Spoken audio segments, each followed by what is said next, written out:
আপনি দেখছেন news Bengal 24 YouTube channel. ইতিমধ্যে বেরিয়ে আসলো আজকের বাছাই করা 60টি তাজা খবর। প্রত্যেকটা খবর আপনার জন্য অত্যন্ত গুরুত্বপূর্ণ হবে, তাই খবরগুলি শুরু থেকে শেষ পর্যন্ত দেখবেন।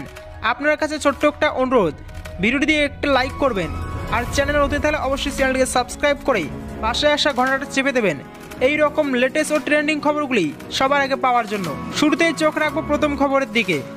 লোকসভা নির্বাচনের প্রস্তুতি চলছে পুরোদমে। ভোটযুদ্ধে নতুন স্লোগান বিজেপির। 2021-এর পশ্চিমবঙ্গ বিধানসভা নির্বাচনে বিজেপির স্লোগান ছিল আপকি বার 200 পার। বিজেপি সেখানে 100 পর্যন্ত পৌঁছতে পারেনি, 77-এ আটকে গিয়েছিল, কারণ যে সংগঠন তা শীর্ষ বিজেপি নেতারাই স্বীকার করে নিয়েছিলেন। কিন্তু বাংলার বাইরের রাজ্যগুলিতে গেরুয়া শিবিরের অবস্থা অনেকটাই ভালো। অন্তত হিন্দি বলয়ের 3টি রাজ্য জয়ের পরে বলা যায় সে কথা। লোকসভা নির্বাচনের জন্য প্রস্তুতি বিজেপি অনেক আগে থেকে শুরু করেছে। বাংলার বিরোধী দলনেতা শুভেন্দু অধিকারী প্রায়ই বলে থাকেন পশ্চিমবঙ্গে তাদের টার্গেট 35 আসন, আর মোদিজির নেতৃত্বে বিজেপির এবার লোকসভায় 400 আসন পার করে দেবে বলেও দাবি করেন তিনি। বলা ভালো, এবার বিজেপি লোকসভায় 400-র বেশি আসনের টার্গেট নিয়ে নেমেছে। পাশাপাশি সাধারণ নির্বাচনের স্লোগানের বিষয় সিদ্ধান্ত হয়ে গিয়েছে। সূত্রের খবর, এবার বিজেপি নির্বাচনের স্লোগান হতে পারে আপকি বার 400 পার, তিসরি বার মোদী সরকার। বিজেপির কেন্দ্রীয় নেতৃত্বের তরফে লোকসভা ও বিধানসভা স্তরের আহ্বায়ক ও সহ আহ্বায়কদের সঙ্গে বৈঠক ইতিমধ্যেই শেষ করে ফেলেছে। তার উপরে ভিত্তি করে রিপোর্ট তৈরি হয়েছে। এছাড়াও মুম্বাইয়ের সংস্থাকে দিয়ে লোকসভা ধরে ধরে আলাদা করে রিপোর্ট তৈরি করার কাজ চলছে বলে সূত্রের খবর। সূত্রের আরও খবর, প্রধানমন্ত্রী নরেন্দ্র মোদী, কেন্দ্রীয় স্বরাষ্ট্রমন্ত্রী অমিত শাহ, প্রতিরক্ষামন্ত্রী রাজনাথ সিং এবং বিজেপি সভাপতি জেপি নাড্ডা গোটা দেশ সফর শুরু করবেন। মোটামুটি 22শে জানুয়ারি অযোধ্যাকে সামনে রেখে প্রধানমন্ত্রী নরেন্দ্র মোদী সফর শুরু করে দেবেন। সূত্রের খবর, বিজেপির এই স্লোগানটি ছাড়পত্র পেয়েছে এদিনই। নয়াদিল্লিতে দলের সিনিয়র নেতাদের বৈঠক হয় এদিন। সেই বৈঠকে হাজির ছিলেন সভাপতি জেপি নাড্ডা, সাধারণ সম্পাদক সুনীল বনসল, ভূপেন্দ্র যাদব, অশ্বিনী বৈষ্ণব এবং মনসুখ মান্ডভিয়ার মতো কেন্দ্রীয় নেতা ও মন্ত্রীরা। মরিয়া শুভেন্দু এবার আগেভাগেই গেলেন আদালতে। 7ই জানুয়ারি নেতাই দিবসে নেতাই যেতে মরিয়া শুভেন্দু অধিকারী। অতীতের তিক্ত অভিজ্ঞতাকে স্মরণ করে এবার তাই প্রয়োজনীয় অনুমতির জন্য কলকাতা হাইকোর্টের দ্বারস্থ হলেন শুভেন্দু অধিকারী। আদালত থেকে অনুমতি ও প্রয়োজনীয় নির্দেশের আর্জি জানিয়েছেন নন্দীগ্রামের বিজেপি বিধায়ক বিচারপতি জয় সেনগুপ্তের এজলাসে।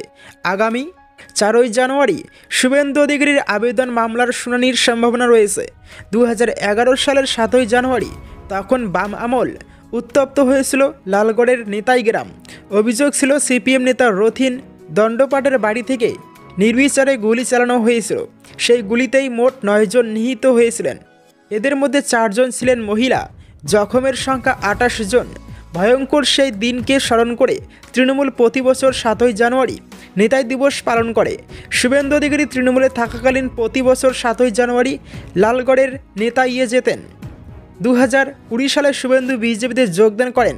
তারপর আর ওই দিনে নেতাই যেতে পারেননি তিনি। 2021 সালে নেতাই যাওয়ার পথে শুভেন্দুকে পুলিশি বাধার মুখে পড়তে হয় বলে অভিযোগ ওঠে। 2022 সালে জিটকার জঙ্গলের কাছে পুলিশি ব্যারিকেডে বাধাপ্রাপ্ত হয়ে ফিরতে হয়েছিল শুভেন্দু অধিকারীকে। সেই অভিজ্ঞতাকে স্মরণ করে আর ঝুঁকি নিচ্ছেন না তিনি, তাই আগেভাগেই হাইকোর্টের দ্বারস্থ হলেন নন্দীগ্রামের বিজেপি বিধায়ক। নবীন প্রবীণ দণ্ড। কালীঘাটের বাড়িতে মমতার সঙ্গে বৈঠক করলেন অভিষেক বন্দ্যোপাধ্যায়। তৃণমূল কংগ্রেসে নতুন করে উস্কে গিয়েছে নবীন প্রবীণ দণ্ড। মমতা বন্দ্যোপাধ্যায় ও অভিষেক বন্দ্যোপাধ্যায়ের মধ্যেও কি সামান্য দূরত্ব তৈরি হয়েছে, সেই প্রশ্ন উঠেছে রাজ্য রাজনীতিতে। এদিন সোমবার তৃণমূল কংগ্রেসের প্রতিষ্ঠা দিবস। নেত্রী মমতা বন্দ্যোপাধ্যায়ের বাড়িতে গেলেন অভিষেক বন্দ্যোপাধ্যায়। পিসি ভাইপোর সম্পর্ক দুজনের মধ্যে। কালীঘাটের বাড়িতে অভিষেক বন্দ্যোপাধ্যায় থাকেন না, তিনি কালীঘাটের বাড়ি থেকে সামান্য দূরে নিজের পরিবার ও বাবা মাকে নিয়ে থাকেন। তবে তৃণমূল নেত্রীর বাড়িতে মাঝে মধ্যেই তার যাতায়াত রয়েছে। তৃণমূল নেত্রীর বাড়িতে গেলেন এদিন। তবে এই মুহূর্তে এই ঘটনা অত্যন্ত তাৎপর্যপূর্ণ। অভিষেক বন্দ্যোপাধ্যায় কি নিজেকে দলের কাজকর্ম থেকে গুটিয়ে রাখছেন, সেই প্রশ্ন উঠেছিল। বেশ কিছু ক্ষেত্রে মমতা বন্দ্যোপাধ্যায়ের মন্ত্রিসভা ও অন্যান্য সিদ্ধান্ত মানতে পারছেন না। অভিষেক এই কথা তৃণমূল নেতৃত্বের একাংশের কাছে তিনি জানিয়েছিলেন।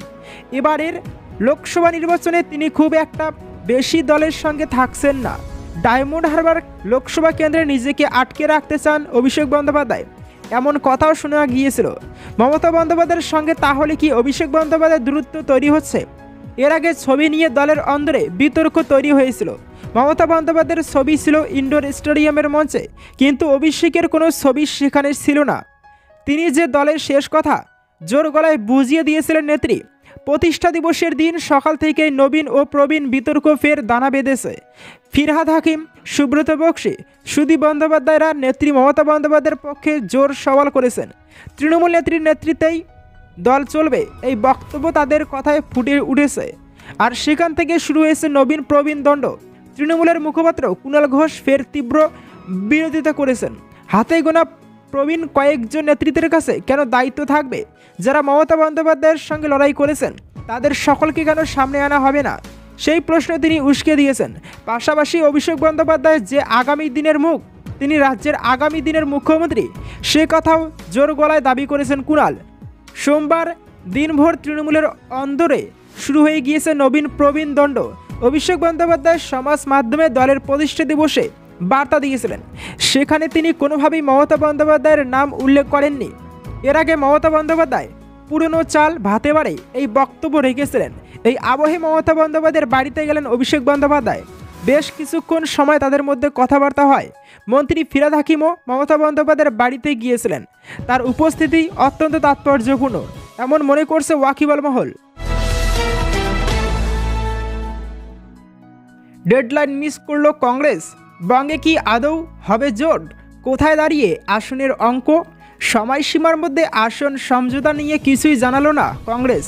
একদিকে দুটি আসন ছাড়ার সিদ্ধান্তেই আপাতত অনড় তৃণমূল কংগ্রেস, অন্যদিকে তৃণমূল সমাজবাদী পার্টি, আপ, আরজেডির মতো দল 31শে ডিসেম্বর পর্যন্ত সময়সীমা দিয়েছিল কংগ্রেসকে। কিন্তু সেই সময়সীমার মধ্যে আসন সমঝোতার চূড়ান্ত সিদ্ধান্ত জানাতে পারল না কংগ্রেস। সূত্রের খবর, লোকসভা ভোটে দেশ জুড়ে 350 এর বেশি আসনে লড়তে চাইছে কংগ্রেস। ভিন রাজ্য থেকে এই সংখ্যক আসনে লড়াই তাদের টার্গেট। কিন্তু এই লক্ষ্যমাত্রা পূরণ করতে হলে বিভিন্ন রাজ্যে ইন্ডিয়ার শরিক দলগুলিকেও আসন ছাড়তে হবে। আর সেখানেই বেঁধেছে আসল সমস্যা। 31শে ডিসেম্বরের মধ্যেও কংগ্রেস তাদের সিদ্ধান্ত না জানানোয় বিভিন্ন শরিক দলের অন্দরে শুরু হয়েছে গুঞ্জন। একাধিক ক্ষুব্ধ শরিক দলের বক্তব্য, ফের ডেডলাইন মিস করল কংগ্রেস। আসন সমঝোতা নিয়ে সিদ্ধান্তে পৌঁছতে অবশ্যই একটি বিশেষ কমিটি গঠন করেছিল কংগ্রেস। কংগ্রেসের সেই ন্যাশনাল অ্যালায়েন্স কমিটি অবশ্য ইতিমধ্যেই বৈঠক সেরেছে। বৈঠকে উঠে এসেছে কর্ণাটক, তেলেঙ্গানা, হিমাচল প্রদেশ, মধ্যপ্রদেশ, ছত্তিশগড়ে একা লড়তে চাইছে কংগ্রেস। অন্যদিকে দিল্লির 5, পশ্চিমবঙ্গে 5, পাঞ্জাবে 8, উত্তরপ্রদেশে 10, তামিলনাড়ুতে 10, মহারাষ্ট্রে 20 আসন দাবি রাখতে চলেছে কংগ্রেস। যদিও তৃণমূল, আপ, সমাজবাদী পার্টি, ডিএমকের সাথে 31শে ডিসেম্বরের মধ্যে আসন সমঝোতা নিয়ে কোনো আলোচনাই করেনি রাহুল সোনিয়ার দল। কংগ্রেস সূত্রে খবর, আগামী 2 সপ্তাহে তারা এই বিষয়ে চূড়ান্ত সিদ্ধান্ত নিয়ে নেবে তারা। তৃণমূল মুখপাত্র কুণাল ঘোষ এ প্রসঙ্গে বলেন, আসন সমঝোতার জন্য আমাদের নেত্রী 31শে ডিসেম্বর অবধি সময় দিয়েছিলেন। আমরা তার উত্তর পাইনি। মমতা বন্দ্যোপাধ্যায় অপেক্ষা করছেন, দেখছেন। এটা ঘটনা, বাস্তবের উপর দাঁড়িয়ে একাই তৃণমূল হারিয়েছে বিজেপিকে। আর ওরা বিরোধিতা করলো তৃণমূলের, সেটা শূন্য হলো। কংগ্রেস বাস্তব অবস্থা বুঝুক।